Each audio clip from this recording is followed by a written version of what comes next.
Cara, eu estudei muito esse tema. Muito, muito mesmo. Tipo, eu não faço as coisas de brincadeira. E aí, quando eu olhava para os números da Previdência, a gente via, vamos ver se eu lembro certinho, até 2026, que é tipo daqui 5 anos, né?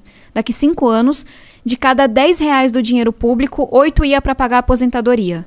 Ia sobrar 2 para pagar saúde, segurança, educação, tudo. Então, para mim, era muito óbvio que a gente tinha que fazer uma reforma, porque as pessoas passaram a viver mais porque era necessário. E aí tinha uma outra coisa que me doía muito, que é esse Brasil desigual que a gente tem, né? Cara, sei lá, minha mãe foi diarista, meu pai foi cobrador de ônibus, meu tio é pedreiro. Essas galeras se aposentavam com uma regra, por idade.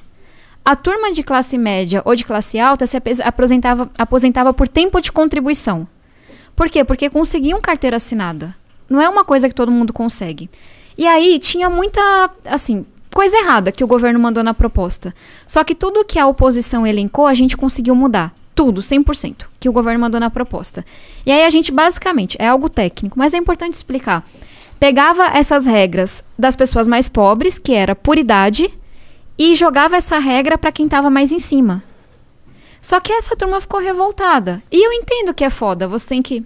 Pode falar a palavra? Claro, você pode falar o que você quiser. Você tem que trabalhar, sei lá, mais anos pra se aposentar. É difícil mesmo, não é uma reforma que as pessoas votam com gosto. É foda. Mas era importante. E aí veio essa galera que ganhava acima de 2 salários mínimos e muitas vezes, sei lá, acima de 5, 10, tinha gente ganhando 40 mil na aposentadoria no legislativo, os próprios políticos. E falava, nossa, você fez algo desumano, vão trabalhar até morrer. E aí, qual era a minha revolta? Porque a galera de esquerda falava isso. Só que a minha turma da missionária, tipo, meus parentes, meus vizinhos, não tinham mudado nada na reforma, entende? Entendi. Tipo, por que é que a regra que se aplica a você agora é desumana, mas quando ela se aplica a minha tia, minha mãe, meu vizinho, ela não é desumana? Não tô dizendo que é legal trabalhar até 62, 65 anos de idade. Tô dizendo que esse povo sempre foi assim. E aí, como é que, enfim, você entende que a esquerda vai defender quem é mais pobre. Sim. Mas aí eu comecei a entender que não, que nem sempre. Às vezes a esquerda vai defender quem está organizado em sindicato, quem está organizado e faz lobby, não quem é trabalhador informal. Outras vezes a esquerda vai dar um voto porque quer estar no poder, que foi um pouco o caso do PDT. O Ciro Gomes defendeu a reforma da Previdência em toda a campanha dele. E eu olhava para a gestão dele no Ceará com muita admiração, sabe? Cara, ele conseguiu juntar a questão social com a questão fiscal. Investiu em educação, mas fez a reforma administrativa que precisava lá na época. Que incrível, sabe? É difícil isso no Brasil. E aí ele defendeu toda a campanha. Quando chegou no governo, e foi uma coisa que ele falou para mim por telefone, porque ele sabia do meu trabalho para mudar a reforma. Tabata, a política é assim. Tentei falar com o Lupe, não consegui, você vai ter que fazer o que eu estou dizendo, vai ter que votar contra. E eu, Ciro, eu consegui várias mudanças, assim, eu sei que isso é necessário. E ele, não, a política é assim, a gente está de oposição, isso é um voto político contra o governo Bolsonaro. E ponto negativo pro Cirão aí, né? Mas você entende o meu ponto? Não, eu entendo, eu acho que você tá certíssimo, inclusive. E assim, último ponto sobre esse negócio de ser mulher. Eu não acho que ele teria feito o que ele fez comigo se eu fosse porque foram vários votos no partido, quase 1/3. Mas eu fui a única pessoa que ele xingou, desligou o telefone, eu achando que tava tudo bem.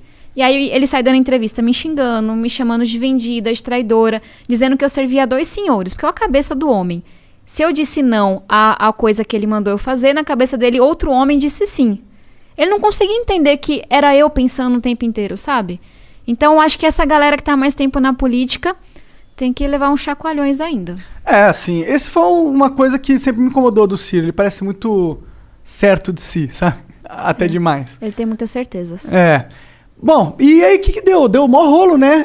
Você até falou que 3 semanas atrás saiu no veredito, sei lá. Não é fácil enfrentar esse povo, não. Porque qual era a cabeça deles, assim? Eu era uma menina. Pensem, eu tentei dizer isso. Eu cheguei na política chegando mesmo, assim. Não era que eu tinha padrinho, sabe? Morando no mesmo lugar.